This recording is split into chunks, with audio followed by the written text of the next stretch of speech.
Are elementals concerned with the current changes on the planet?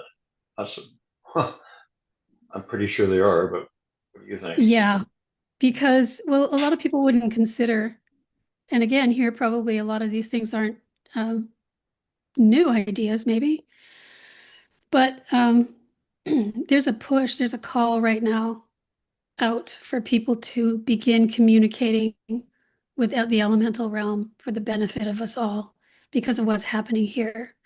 And also because they want to see us achieving our human potential, which a lot of people are talking about right now as well. So and I can feel as we go into the new year, that push is getting stronger and stronger and stronger. So Yeah. there's purposes behind these relationships. It's just not for shits and giggles. Let's just say it that way. You know, I mean, it can be for people if that's the level that they want to have it at, but there's so much more to be had if you would, want something more. Yeah. Is that it? Well, I mean, I don't want to, yeah, Yeah, I want you pretty to cover much. every question as thoroughly as you It's want. I'm sure other people might have other questions, but if you want to come to Forest Wisdom Circle, you can certainly do that and ask. What specific current changes on the planet are they concerned with? Maybe we can take that a little further. Yeah. Well, I have another specific story for this one.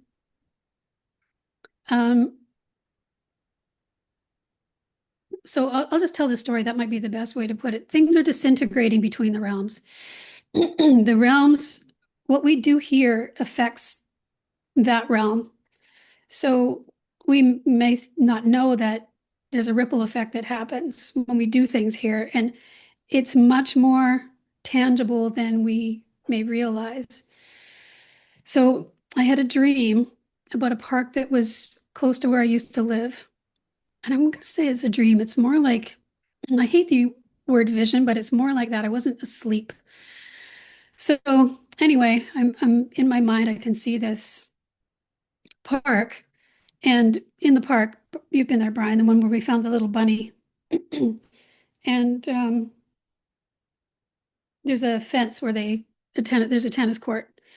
And these little beings popped into our reality. They're probably about 2.5 feet tall, looked very human, but they had almost old German type clothes on, like lederhosen and, those sort of dirndl skirts. And anyway, these two little beings they look perfectly proportioned the way humans are.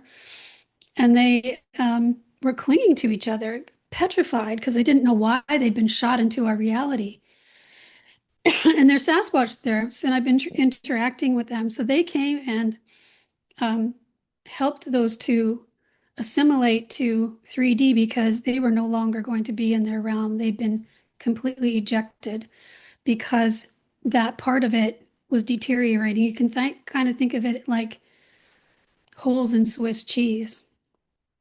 And so um, then later on, there was something that they wanted me to do to help with helping them access 3D a bit more easily so they weren't shot out, so they could come in sooner and get oriented before they were shocked.